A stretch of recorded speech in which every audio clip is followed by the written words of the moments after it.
Pues les agradezco mucho su atención.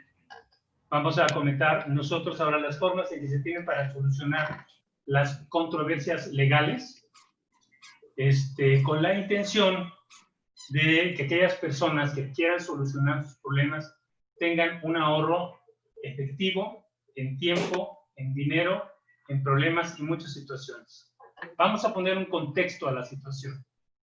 En la Ciudad de México, que es la que vamos a usar como imagen, todos los días se dan cientos de miles de obligaciones que se cumplen, unas contractuales. Ahora se están poniendo muy de moda por la situación del COVID los problemas en arrendamiento, sobre todo en materia mercantil, comercial, en las que las partes consideran que no se debe de pagar la renta o que se debe bajar el monto de la renta. Esas son del tipo contractual, pero hay otras obligaciones que también deben de cumplirse y que normalmente se cumplen, como son el pago de alimentos, aunque ustedes no lo crean, normalmente se paga. Y son cientos de miles todos los días que se van cumpliendo. Pero ahora, ¿qué es lo que sucede? Llega el COVID y obliga a muchas personas a no poder cumplir con sus obligaciones. Y como les digo, no es porque no quieran, sino porque no pueden. Ha habido despidos, disminuciones de salario, disminuciones de días, que también lleva como consecuencia las disminuciones salariales. Cierre de comercios. No ha habido despidos, pero se les deja de pagar, por ejemplo, a los meseros. Entonces, ¿eso qué trae como consecuencia? Que se multiplica el número de incumplimientos y con esto la posibilidad de demandas. Y vamos a un contexto general. En la Ciudad de México, normalmente, de acuerdo con el informe que presentó el año pasado el presidente del Tribunal de Justicia de la Ciudad de México, se presentaron alrededor de 1,000 demandas diarias en el tribunal en materia civil, en materia familiar y en materia penal. Esas 1,000 demandas diarias son tramitadas por aproximadamente 181 jueces en las materias que les comento, en la civil, en la mercantil y en la familiar. Pero son 1,000 demandas diarias. Ahora han dejado de actuar pues, prácticamente 90 días, o van a dejar de actuar 90 días, si es que entramos a laborar el día 3 de agosto. ¿No? ¿Esto qué hace? Que se han acumulado muchísimas demandas que se tienen que presentar. ¿Qué es lo que hace el tribunal para poderlas tramitar? Déjenme comentarles que el tribunal ha hecho un esfuerzo, pero parece que no ha sido suficiente. Un esfuerzo porque está tratando de, a través de citas que uno puede obtener por internet o la presentación en línea de demandas, ellos consideran que pueden lograr esto. A mí me llegó un informe que el primer día, que fue el lunes pasado, se presentaron 1,250 citas para presentar la demanda y muchas se presentaron en línea. Pero sucede que esas citas dan la oportunidad a las personas de presentar hasta 25 demandas. La presentación de una demanda pues lleva en ocasiones entre 5 y 10 minutos.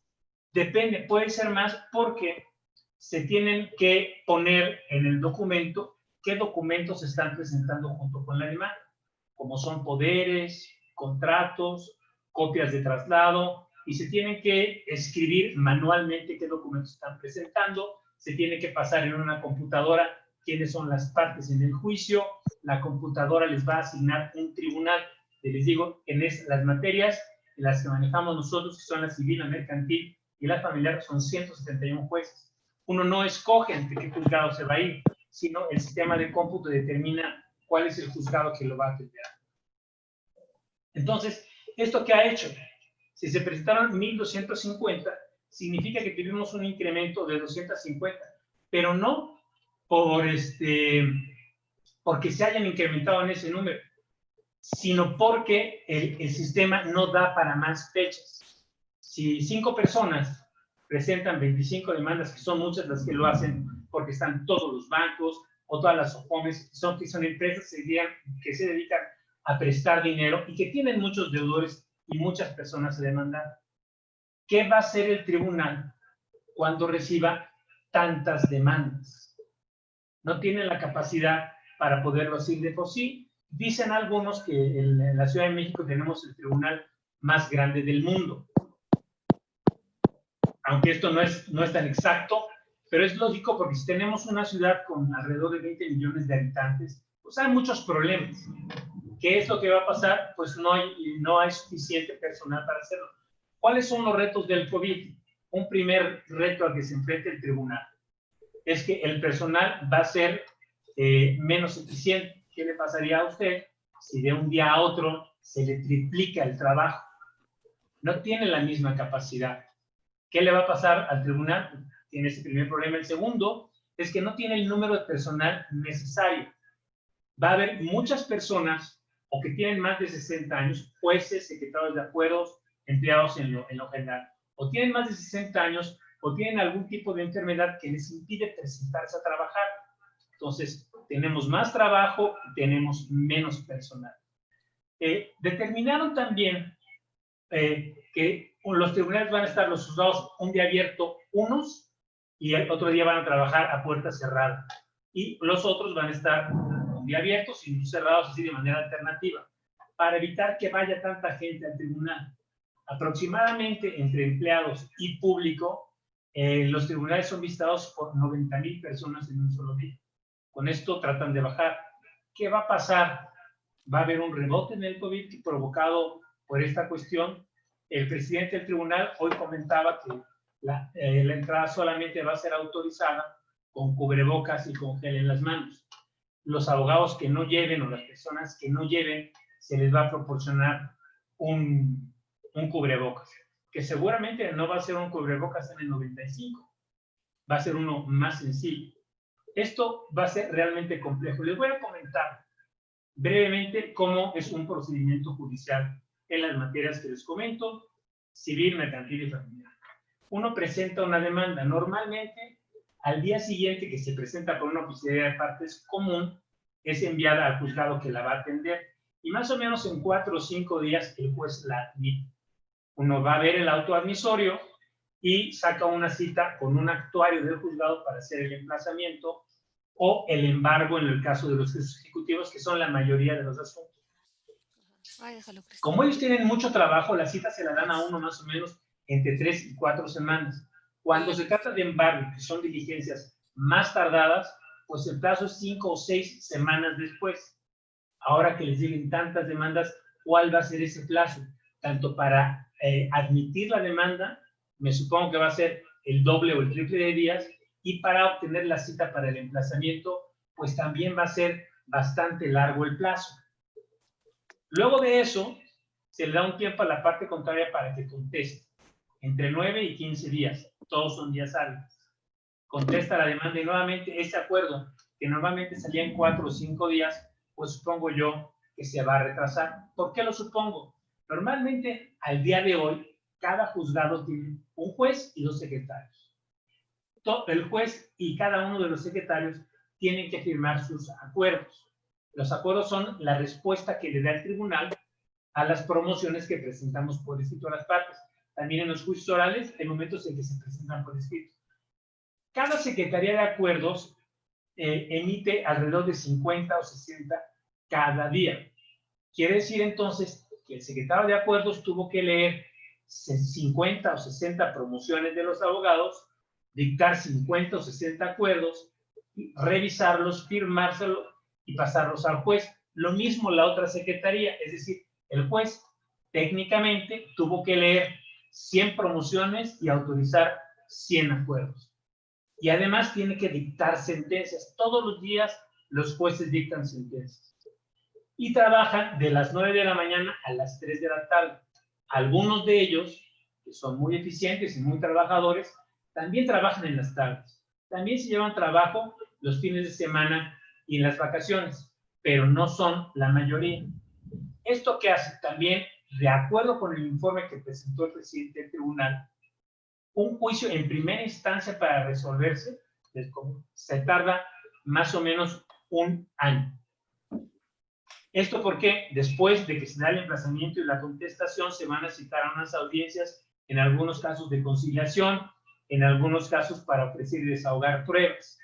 Estas que normalmente se citan unas 6 u 8 diarias en cada juzgado, ahora van a reducir su número. Reducen su número porque no tienen la capacidad para que esté tanta gente dentro del tribunal. Se está ordenando que tanto reduzcan el número de audiencias, que van a ser, me parece que son 4, con una separación de horario y con una duración máxima de 1 hora. Entonces, se va a retrasar la fijación de las fechas para la audiencia. Las pruebas se desahogan en audiencias. Si durante el desarrollo de la audiencia de desahogo de pruebas no fue posible concluirlas, se va a citar a una nueva audiencia. Desafortunadamente, como les comentaba, pues esta citación a lo mejor va a tardarse 1 mes más. Antes del COVID, las pruebas, en muchas de las ocasiones, las audiencias duraban 3 o 4 horas buscando desahogar todas las pruebas. Inclusive, aún cerrado el tribunal, la audiencia continuaba. Después, ya que se desahogaron todas las pruebas, el juez tiene que dictar sentencia. Se le van a acumular muchísimas sentencias. Normalmente dicta su sentencia entre 3 y 5 semanas, o se va a aumentar el tiempo. Y con eso terminamos la primera instancia, que está planeada hasta antes del COVID, más o menos en 1 año. A continuación viene la apelación. La apelación se tramita en las salas del tribunal. Son menor el número de salas y los asuntos se resuelven más rápido porque ya no hay desahogo de pruebas por regla general. Solamente es una instancia revisora que se va a tardar más o menos entre 1 y 3 meses en dictar su sentencia. Esa sentencia puede ser recurrida a través de un juicio de amparo. El juicio de amparo se tramita, el trámite puede durar entre 3 o 4 meses y quizás hasta 1 año o más. Dependerá, ya pasan, salen de la esfera de la competencia de los tribunales locales, es decir, de cada uno de los estados de la República, ya se van a la competencia federal porque va a corresponder conocer al Poder Judicial de la Federación.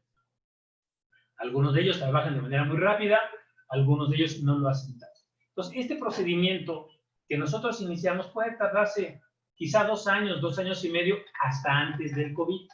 Ahora con el COVID, pues no sabemos cuánto tiempo podrá tardar. ¿Cómo podemos solucionar esto? Aparte de eso, pues tenemos que la mayoría de las personas, cuando están en un litigio, pues tienen en la mente las 24 horas del día, están pensando en ello los 7 días de la semana. Tiene un costo porque los abogados pues cobramos. Y además del pago de los honorarios, tienen gastos que hacer. En muchas de las ocasiones se requiere, por ejemplo, inscribir un embargo en que tendrán que pagar derechos al registro público. Se requiere la asistencia de un perito en distintas especialidades en que tendrán que pagar los honorarios del perito. Entonces, son gastos que se van haciendo durante el tiempo y uno no ve la efectividad del trabajo porque el juicio se está tardando mucho, pues ahora se va a tardar más. ¿Cómo podemos solucionar eso? ¿Qué Monroy Abogado le estamos ofreciendo? Pues le estamos comentando que no nada más nosotros, sino todos los abogados tenemos que cambiar nuestra mentalidad, porque sucede como en el caso de los médicos. Cuando uno va al doctor, pues normalmente sale con una receta, con un tratamiento, y con eso ya está muy contento. Cuando uno va con un abogado, pues normalmente sale con la posibilidad de que se va a presentar una demanda o que se va a contestar una demanda. No sale con la idea de que vamos a negociar. Ahora los abogados tenemos que trabajar en negociación, pero una negociación inteligente, en que en ocasiones tenemos que decir al cliente que no puede obtener todo lo que está pidiendo por distintas razones. Tenemos que ofrecerle algo que realmente pueda cumplirse. Como les dije en un inicio, todos los días se llevan a cabo operaciones mercantiles que son contratos o no son contratos, pero son obligaciones legales que se cumplen normalmente, y esto pasa porque las personas están de acuerdo en cumplirlos. Pues una negociación inteligente, ¿qué trata? Que se cumpla con la negociación, y normalmente se van a cumplir. Normalmente no van a requerir más cuestiones, pero se requiere un abogado experto para que haga esta negociación, y no solo la haga, sino que la plasme en un documento. Hay un contrato poco usado, que se llama contrato de transacción. Al firmarse un contrato de transacción, nos ahorramos todo ese tiempo del juicio, porque lo que estamos haciendo de una forma u otra es que las partes estamos generando la sentencia. El contrato de transacción que no se cumple, tenemos una primera posibilidad de tratar de una renegociación para ver por qué no está cumpliendo la parte y qué podemos hacer para que ya cumpla. Si no lo hace y ya no tenemos otra alternativa, podemos pasar la ejecución de la sentencia, que no les comenté, por cierto. Después de haber pasado toda la secuela del procedimiento, ya tenemos una sentencia firme que ya no puede ser modificada, se inicia un procedimiento que hipotéticamente es más breve, que es en ejecución de sentencia. Si no existe un embargo, ahora va a haber un embargo. Si ya existe el embargo, va a haber un remate, va a haber, depende de la situación que se haya visto durante el juicio, el juez va a ordenar que la parte demandada firme una escritura, por ejemplo, indicándole que si no la firma él, la parte demandada, me refiero, la va a firmar el juez en su rebeldía, o se va a ordenar un lanzamiento, o se va a ordenar que se haga un pago, distintas cuestiones que pueden darse. Pero ese procedimiento también tarda su tiempo. Puede tardarse 3 meses, 6 meses, 1 año. ¿Por qué pasa esto? Porque a diferencia de la negociación, en el juicio, la parte que pierde está muy interesada en no cumplir. Se ocultan ellos, ocultan bienes, durante el procedimiento tuvieron tiempo suficiente para dilapidar bienes y no se pudo hacer nada en contra. Las garantías que se dieron cuando existía contrato no se pudieron cumplir. Existen muchas cuestiones que impidieron que se diera cumplimiento. Entonces, por eso en la negociación inteligente, pues se procura tener un contrato que vaya a ser cumplido voluntariamente. La negociación inteligente solamente puede ser de manera voluntaria. No puede ser obligada. Ese es lo principal de este asunto. Hay otro tipo de procedimientos no judiciales que también son más breves y que tienen buenas situaciones, como es el juicio arbitral.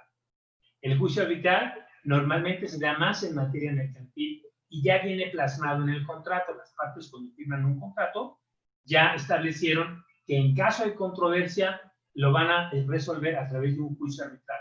En el juicio arbitral sustituimos la figura del juez por la de un árbitro y sustituimos el procedimiento que viene reglamentado en un código de procedimientos civiles por las reglas de alguna empresa administradora de juicios arbitrales, que ya viene con un procedimiento establecido.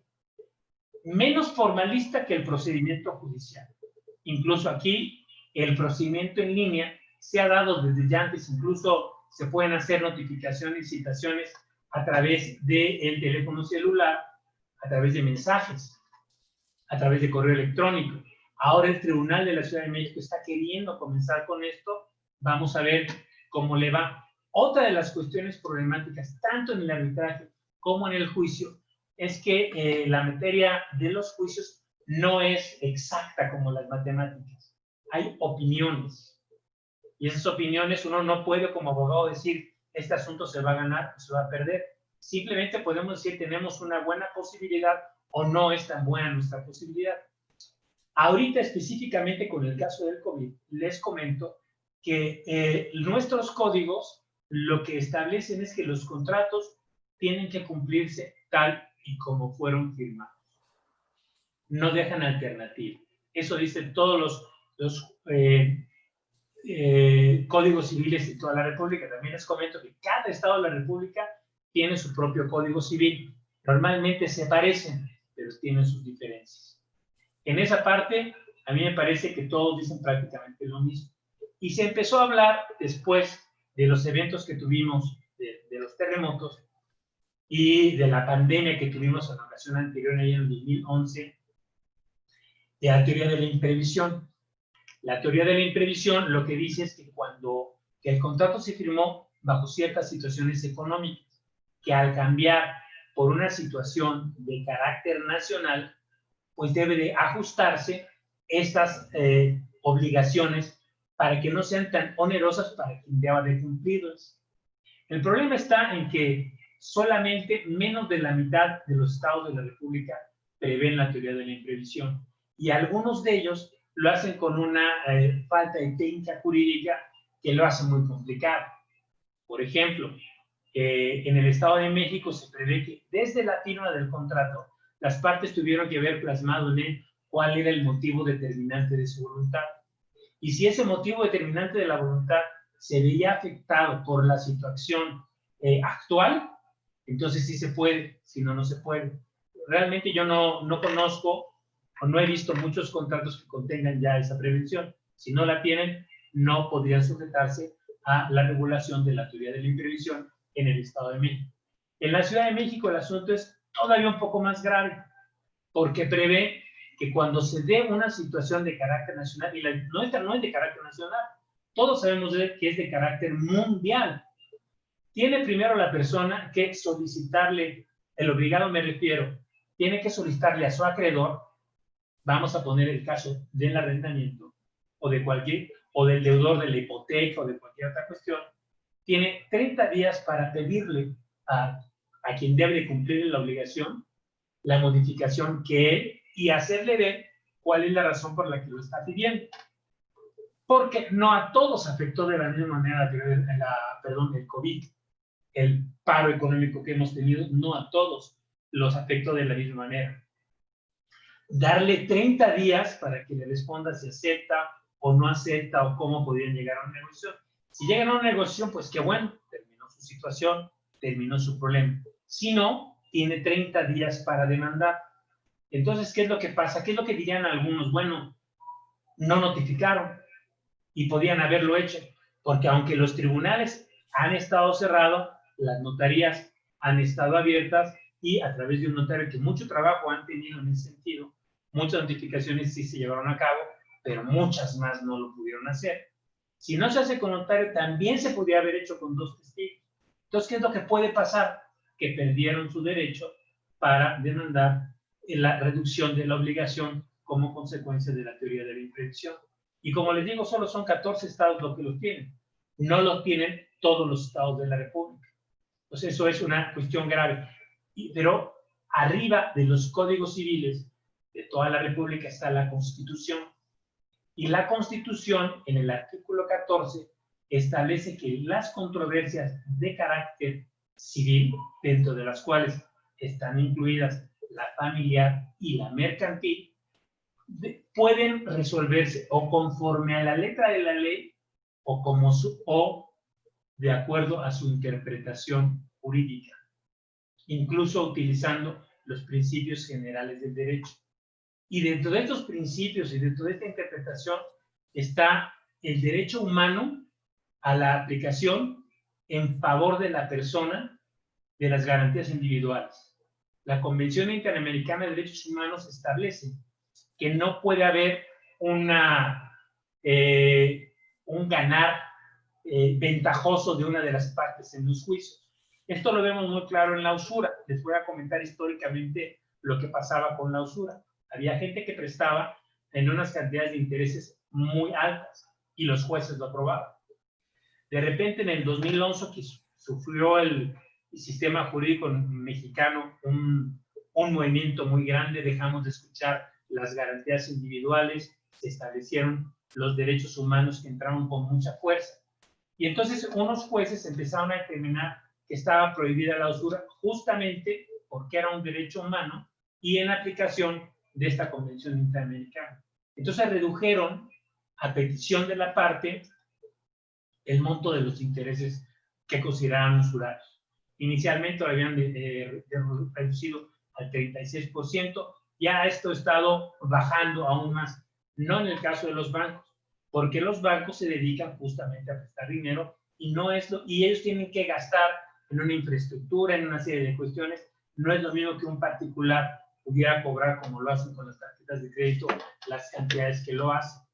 Los bancos, por cierto, no dieron el beneficio que estuvieron dando de 4 meses no pagar intereses simplemente por buenas personas, sino porque vieron la situación, vieron la problemática. Algunos de ustedes recordarán que a finales del siglo pasado, ahora sí tengo que decirlo así, tuvimos una situación económica muy fuerte en México. ¿Y qué fue lo que pasó? De hecho, a mí me tocó ir a negociar con un banco el pago anticipado de un crédito hipotecario. Y el banco lo que manifestó es que dentro del contrato se había establecido una penalidad. Los pagos por anticipado tendrían, de acuerdo a la época que se hiciera, una sanción. Ahora eso ya no existe. Y entonces los bancos se negaban a negociar con las partes. El resultado, después de algunos años, es que el banco se hizo de un número muy importante de casas que le eran un problema. Le eran un problema porque ahora tenía que gastar en el mantenimiento, en la vigilancia, en lanzar a las personas, y el negocio inmobiliario no es un negocio del banco. Entonces, ya le vino un costo, tuvo muchos problemas, y tuvo que vender a precios mucho más bajos. En realidad, no sé yo qué tanto ganó o perdieron algunos bancos por esa situación. Pero lo están haciendo ya por un antecedente que tuvieron. Ahora vamos a ver, después de estos 4 meses, qué es lo que resuelven los bancos con los préstamos, porque a mí me da la impresión que tendrán que bajar los intereses. Con todo esto les quiero decir que también yo no estoy seguro de cuál va a ser la decisión que tomen los jueces. Si nosotros nos vamos a un juicio en un tribunal judicial, pues quizá en algunos casos los jueces resuelvan disminuir el monto de las cargas para no hacerlo tan gravoso y dar la posibilidad de cumplir. Pero en otros muchos no lo va a hacer así. No podemos saber, existe una situación que se llama la independencia judicial. A los jueces, hipotéticamente, no les pueden decir cómo resolver. Con esto que les comentaba de la usura, ha llegado a tal grado que aunque la parte no lo pida, el juez, por sus atribuciones, puede bajar el interés que él considera usurario y determinarlo. Supongamos que estaba en un 30% anual, el juez tiene facultades para rebajarlo al monto que él considere, de acuerdo, de manera razonada, con la economía del lugar del que se esté tratando. Entonces, con esto, ¿qué les digo? En un juzgado, en un juicio, no les puedo asegurar que van a obligar a las partes a cumplir con el contrato tal y como fue firmado. En la negociación, lo que hacemos es prácticamente, como les digo, es dictar a las partes una sentencia que quieren y van a cumplir. En el arbitraje que comentaba, pasa lo mismo. Va a haber una parte que gana y va a haber una parte que pierde. La parte que pierde va a buscar la forma de no pagar. Si durante el procedimiento no se dictaron medidas para garantizar el pago, pues van a tener problemas. Ahí no se dictan sentencias, se dictan laudos. Y los laudos ya son inatacables. En principio, si un laudo no es cumplido, entonces deberán de llevarlo ante un tribunal, porque son los únicos que tienen la potestad para hacer cumplir sus determinaciones. ¿Y qué va a hacer el juez? Lo va a revisar, y si lo encuentra ajustado a derecho, que normalmente es lo que sucede, va a ordenar el procedimiento de ejecución. Un juicio arbitral tiene una menor duración que un juicio judicial. Valga un poco, parece como redundante, pero no lo es. Entonces, nos estamos ahorrando tiempo. ¿Qué inconveniente, qué beneficios tiene? Primero, va a ser resuelto por un árbitro o por un panel arbitral, que son expertos en la materia, que son gente muy honrada. Normalmente se contrata a una compañía que puede ser la que designa a los árbitros. Si no lo hicieron previamente las partes, les va a cobrar un honorario que deberán cubrir las partes, y cada una de ellas pues, tendrá que cubrir los honorarios de los abogados que los representen. En la etapa de ejecución, pues ya es otro asunto, pero reduce ese tiempo en contrario al que tardaría en un procedimiento de carácter judicial. En la negociación la puedes comenzar hoy. Usted mismo puede hablar con su acreedor y tratar de llegar a un arreglo. Si no puede, lo conducente pues es contratar a un abogado para que lo haga, sobre todo porque va a requerir hacer un convenio bien hecho, bien redactado, que permita su cumplimiento. El otro procedimiento, que es el cuarto, ya vimos el juicio, ya vimos el procedimiento arbitral, que ahorita, por ejemplo, hay muchas empresas administradoras de juicios arbitrales que están bajando el monto de los honorarios que cobran con intención de apoyar en el COVID a estas cuestiones. Hay unos arbitrajes conocidos como de poca monta, que son un trámite aún más rápido y que no es tan gravoso. Pero de cualquier manera, eso es por lo que se refiere a los honorarios de la compañía que presta el servicio y los honorarios del árbitro. Los honorarios de los abogados los determinan las partes. De cualquier manera, los abogados no cobramos por ganar juicios. Los abogados cobramos por resolver situaciones. la negociación pues también me implica el pago de un honorario, pero no va a ser igual el que yo me obligue a llevar todo un procedimiento que puede llevar muchos años a que lo pueda resolver rápidamente. El honorario pues va a ser más barato en la negociación que en un procedimiento judicial. El siguiente tema es la mediación. La mediación llegó al mundo hace muchos años. En el 2008 ya ingresó incluso a nuestra Constitución y cada uno de los estados de la República, si no me equivoco, prestan el servicio de manera gratuita. Cada tribunal de la República tiene una instancia de mediación y conciliación. Al igual que la negociación, es un procedimiento 100% voluntario. Es un servicio que presta el Estado de manera gratuita y se llaman mediadores públicos. Y junto a ellos están los mediadores privados, que son personas con ciertos estudios que están certificados por la oficina del tribunal que corresponda para dar el servicio de mediación privada, y ellos sí cobran honorarios, a diferencia del mediador público que no lo hace. El procedimiento es básicamente el mismo. Los mediadores primero reciben a la parte, le explican cuál es el procedimiento de mediación, le dan un citatorio o el mediador privado hace la citación, el mediador público les da la citación a la parte para que se le entregue a su contraparte, y si él quiere, pues asista a la mediación. Si asisten a la mediación y se llega a un arreglo, que puede ser en una, en dos, o en las reuniones que tengan, que inclusive pueden hacerse actualmente ya en línea, se llega a un convenio. Ese convenio va a estar redactado por un abogado, como lo es el mediador privado o el mediador público. Si no son abogados por alguna cuestión, tendrán que ser asistidos por un abogado. Firman un convenio de mediación, el cual también tiene el efecto de que lo que están firmando en realidad es prácticamente una sentencia. Una mediación puede tardarse una semana, 2 semanas, un mes, 2 meses, un tiempo más o menos razonable, y con eso nos ahorramos esos 2 o 3 años de juicio o más años. Si el convenio de mediación, que tiene muchas características muy interesantes y muy bondadosas para las partes, para ambas partes, se cumple, todos contentos, y como les digo, la mayoría de los convenios y de los contratos que se firman se cumplen porque las partes los quieren cumplir, pues se termina el asunto.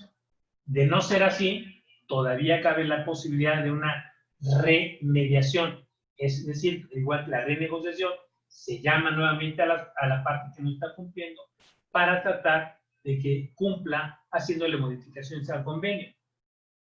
Técnicamente, según los informes de los tribunales, menos del 10% de los convenios de mediación hay necesidad de ejecutarlos, lo cual es bastante bondadoso.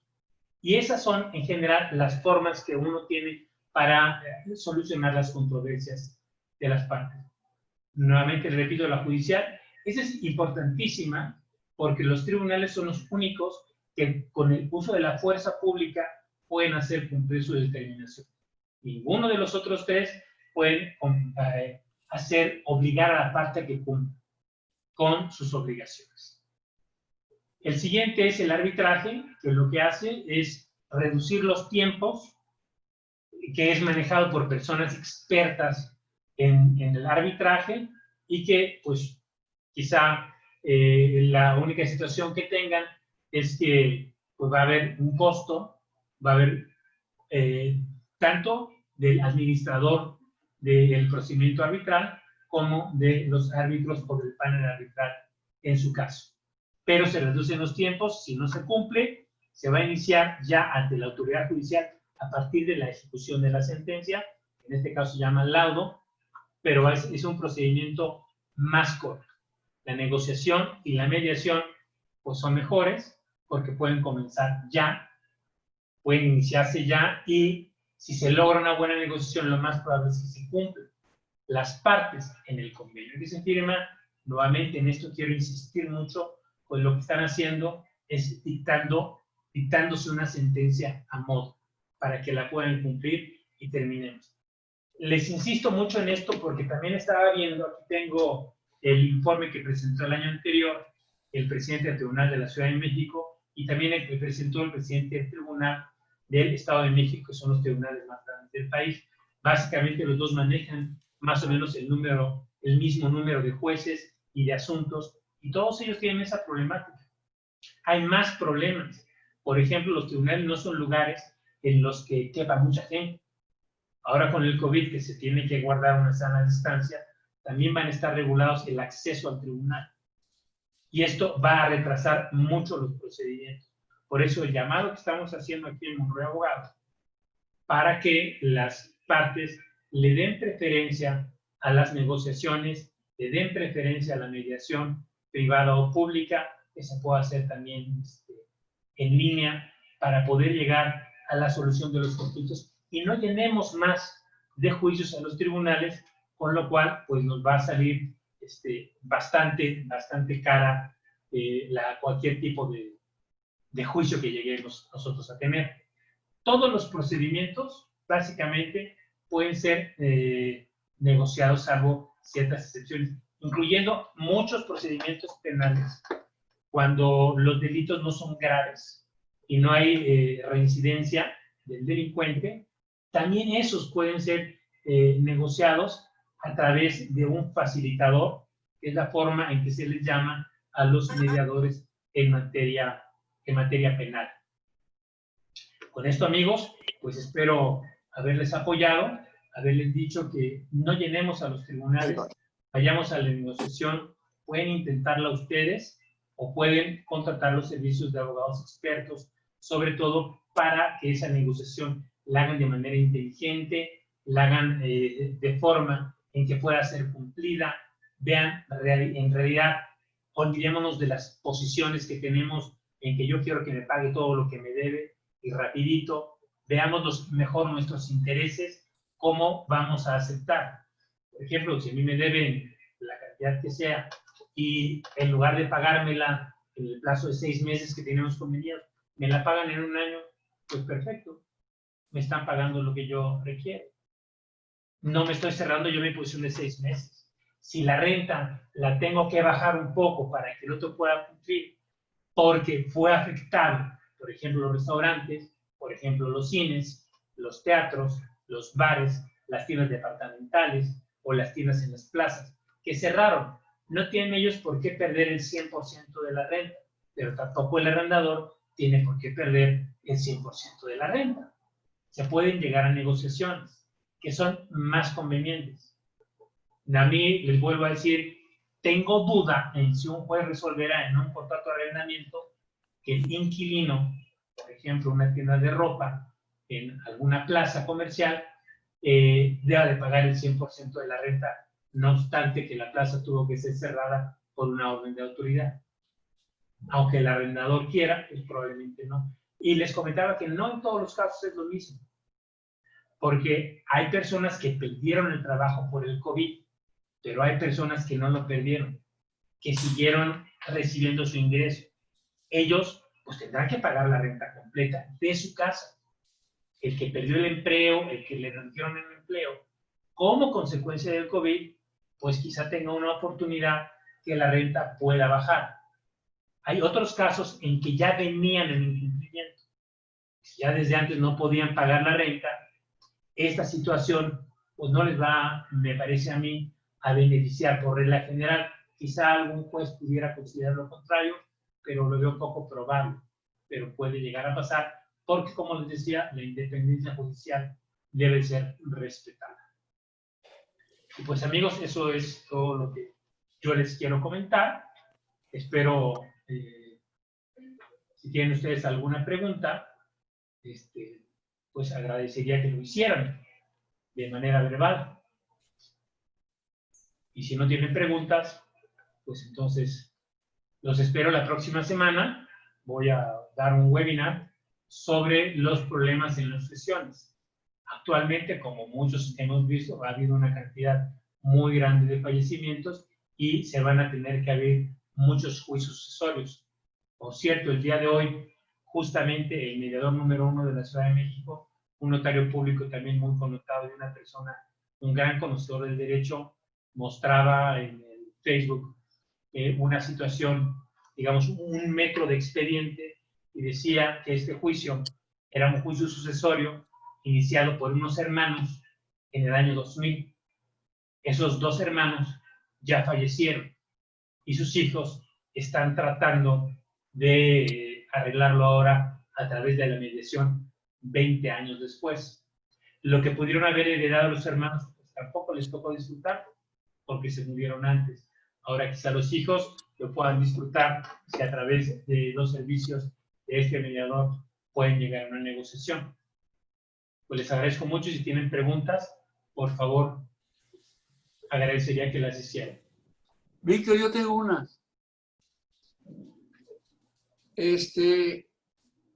¿Me oyes? Sí, te escucho. Ok. Normalmente cuando se empieza un juicio de mediación o de arbitraje, debe de haber un contrato entre las partes que aceptan la decisión del árbitro. Sí, Alex, mira. Y normalmente, en la experiencia que yo tengo en Estados Unidos, hay una asociación de arbitraje que te da un panel de jueces, entre los dos se ponen de acuerdo, escogen al juez, y esta asociación o esta es la mediadora entre el juez y las dos partes. ¿Eso existe también en México?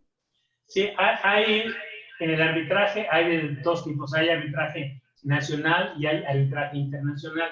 Hay compañías administradoras de procedimientos arbitrales nacionales e internacionales. Las más conocidas son las reglas de París, en el que no es que estas compañías lo único que hacen, en muchas ocasiones, si las partes no designaron a los árbitros, al árbitro o al panel arbitral, ellos los determinan de acuerdo con sus listas. Y los árbitros son absolutamente independientes en cuanto al sentido de cómo van a dictar su laudo.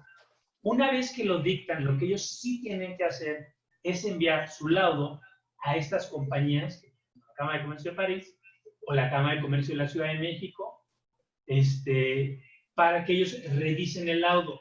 Ellos lo revisan más en cuanto a la forma que en cuanto al fondo.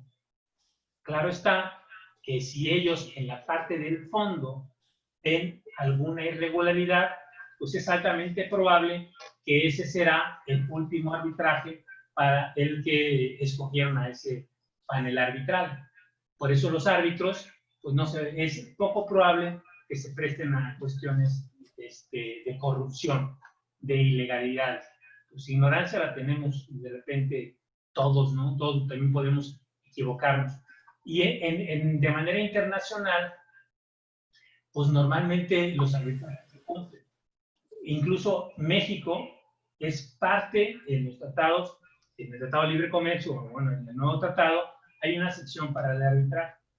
Y a México se la pueden hacer efectiva, no en México, sino en Estados Unidos y en Canadá, y ahí mismo se ordena la retención de cantidades en bancos o en distintas cuestiones.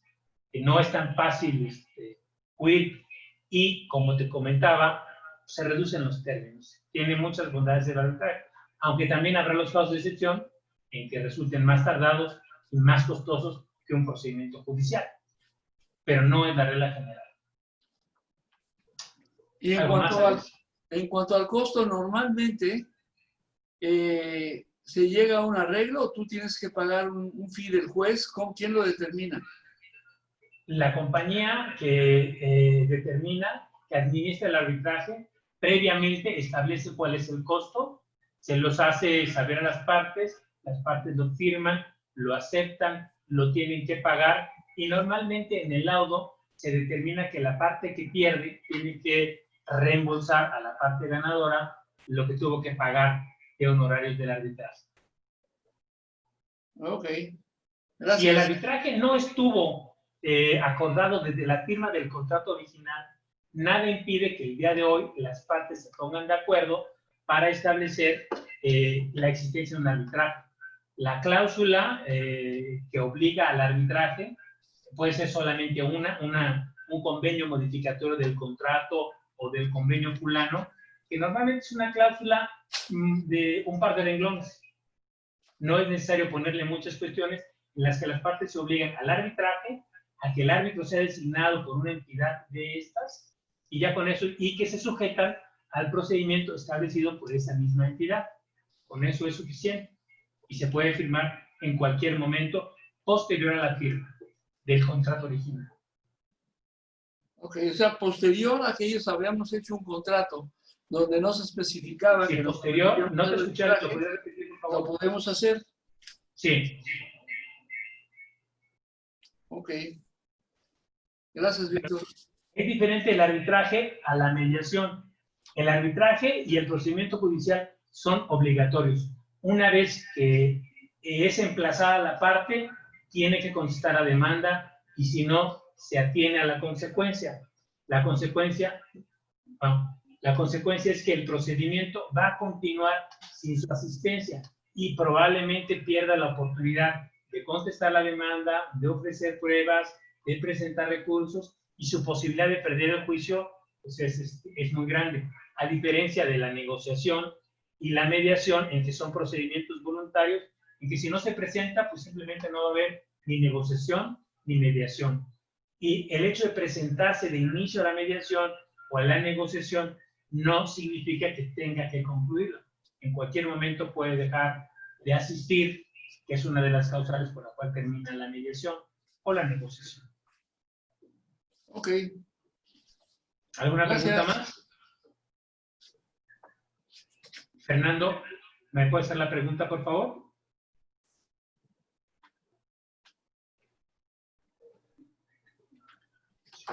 Bien. Fernando nos pregunta qué opinamos de la mediación. Pues la mediación es una excelente forma de concluir con una controversia judicial. Como les comentaba, está la mediación pública, en donde ustedes tienen que asistir, que me parece que también se puede hacer por correo electrónico o en línea, al tribunal que les corresponda para tratar de que sean atendidos ahí, o contratar los servicios de un mediador privado. Pero es una muy buena opción. ¿Alguien más tiene una pregunta? Yo, Víctor, ¿cómo estás? Habla Fernando Gamboa. Buenas tardes, te felicito por la conferencia. Hablaste también en materia penal. Cuando algunas partes en los contratos, normalmente para asustar a la otra, a su contraparte, llevan a cabo alguna denuncia penal para ver si por alguna situación se espanta a la otra parte y acceden. Entonces, tú mencionaste la posibilidad de llevar a cabo un arreglo, un convenio en la parte penal. También tú estarías en esta situación apoyando a las partes o necesitarías ser un abogado penalista. No es que sea un abogado penalista, sino la diferencia entre el mediador en materia penal se conoce como facilitador y sí tiene que ser una persona que esté certificada y autorizada por la Oficina de Medios Alternativos de Solución de Controversias. Yo no lo estoy, yo no lo podría hacer, pero los facilitadores a los que se pueden tener acceso, a los públicos o a los privados, ese es su trabajo y a eso se dedican. Claro que se puede en procedimientos que no son delitos graves, que son delitos, por ejemplo, el tránsito de vehículos o inclusive hasta robos. Ya ven que ahora se permite robar hasta cantidades menores y sin problemas, y sí, no se trata de una reincidencia, pero se puede hacer.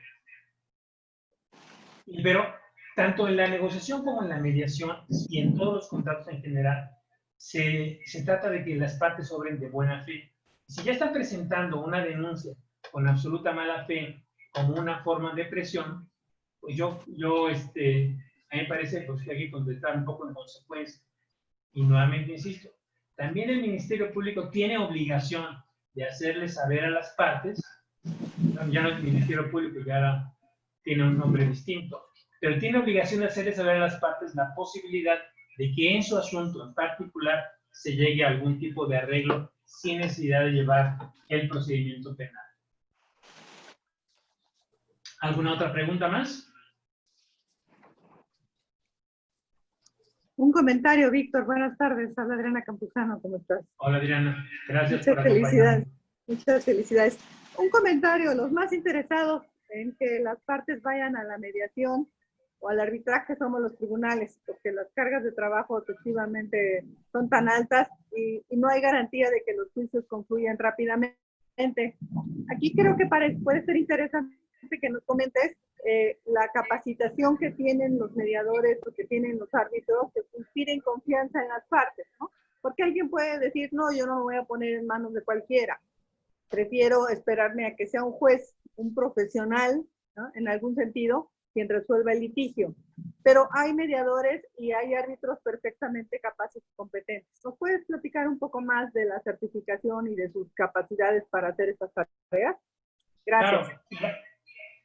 Para ser mediador certificado, tienen que pasar por un curso que son más de 200 horas del curso, en donde además tienen que presentar prácticas, donde además le requieren primero la edad, deben ser mayores de 25 años, acreditar una experiencia profesional, evidentemente concluir el curso, pasar exámenes, cada 3 años se tienen que recertificar y tomar nuevamente cursos. Es una cuestión bastante compleja y tienen que presentarse cada vez que se les requiere. También tienen que presentar servicios de manera gratuita. Si pasan mucho tiempo los árbitros, normalmente son abogados que también tuvieron que tomar cursos de arbitraje, muy destacados abogados, que también tienen una experiencia práctica de muchos años y que son expertos en los temas mercantiles, y en muchas ocasiones hasta no son abogados, pero tienen mucha experiencia en el tema. Por ejemplo, en obra pública, la construcción de una presa no se puede detener simplemente porque pues, se presentó un juicio y la obra queda parada. Se trata de resolverse de una manera rápida por expertos que sepan también de construcción. Entonces, el procedimiento trata que sea abreviado, no detenerlo por ninguna cosa. Como tú comentas, los tribunales están llenísimos. Les comentaba ahorita, prácticamente se presentan o se presentaban antes del COVID 1000 demandas diarias tan solo en la Ciudad de México. En el Estado de México, de acuerdo con el informe que presentó el año pasado el presidente del tribunal, pues es prácticamente un número muy similar. Son muchísimas las demandas que se presentan y no es posible para los jueces pues, tener una carga de trabajo de esa magnitud. Ahora con el COVID, que los incumplimientos son mucho más, pues el trabajo va a ser realmente espantoso. A cualquiera nos pasaría. Si de un día a otro el trabajo que tienes se te triplica, también la calidad del trabajo va a bajar, porque no es posible que antes, por ejemplo, por poner el ejemplo de que en un tribunal en primera instancia, en un tribunal colegiado que también dictan muchísimo, se resuelven, el juez tiene que leer 100 promociones que presentaron los abogados y 100 acuerdos que hicieron son 200. Si fueran nada más 200 hojas, pues dice uno, pues bueno, se puede, pero en muchas ocasiones las demandas son complicadas, son de 20 páginas o 30 páginas. Ahora con el uso de los medios electrónicos, a muchos abogados les da por cortar y pegar, y son demandas muy largas que ellos tienen que leerlas en su integridad. Entonces es muy difícil, y ahora que te tripliquen el trabajo, te dupliquen el trabajo, cosa que no vamos a saber de inicio, pues es probable que se sufra un atraso, no sé, de 1 año, de 2 años. Realmente no lo podemos saber. Por eso la urgencia de que las personas vayan más a la negociación y a la mediación, que a ahorrar a los tribunales de más trabajo del que ya tienen. Muchas gracias, Víctor. Gracias. Felicidades. Gracias, Adriana. ¿Alguien tiene alguna pregunta más? La próxima semana, como les comentaba, vamos a hablar sobre los procedimientos sucesorios, tanto cuando existe un testamento como cuando no existe un testamento, porque son procedimientos que también llegan a tardar muchos años, con una cuestión que se puede resolver a través de negociaciones. El procedimiento sucesorio es una situación que se puede terminar en unos muy pocos meses o en unos muchos años, como en el caso que les comentaba, en que les llevó más de 20 años y ya los herederos originales no pudieron disfrutar de la herencia. Pues les agradezco mucho su asistencia, su participación. Espero verlos la próxima semana. Si en el Inter tienen preguntas, me las pueden enviar a través del servicio de WhatsApp que les enviaré durante el transcurso de esta semana. Muchas gracias a todos. y nos vemos la próxima semana. Gracias. Víctor, muchas gracias. Carlos Lascano, felicidades. ¿Perdón? Soy Carlos Lascano, te felicito, Víctor, muy bonita la plática. Gracias, Carlos. Agradezco mucho tu atención. Gracias, hasta luego. Muchas gracias, Víctor. Hasta luego. Muchas gracias, hasta luego. Gracias, Víctor. Hasta luego. Gracias Soy a todos José por su Gumaro asistencia. Velázquez. Muchas felicidades, Víctor. Luis Miguel Granados. Gracias, Miguel. Muchas gracias. Gracias, Víctor. José Cruz Rosales. Gracias, Gracias, Víctor. José Cruz, muy Rosario. amable por tu participación. Gracias, Víctor. Aquí Alfredo, DJ Alrod. Gracias, Alfredo, mi DJ. Felicidades. Gracias. Hasta luego y en espera de la próxima semana que también pinta muy interesante. Les agradezco mucho. Así vamos a estar semana a semana. El siguiente tema estoy decidiendo si va a ser sobre arrendamiento o sobre divorcios. Si quieren ustedes mandar su solicitud, cuál tema les gustaría más, o si escogen algún otro tema. Hay muchos en el mundo jurídico en los que los podemos apoyar. Perfecto, gracias. Gracias. Oye, Víctor.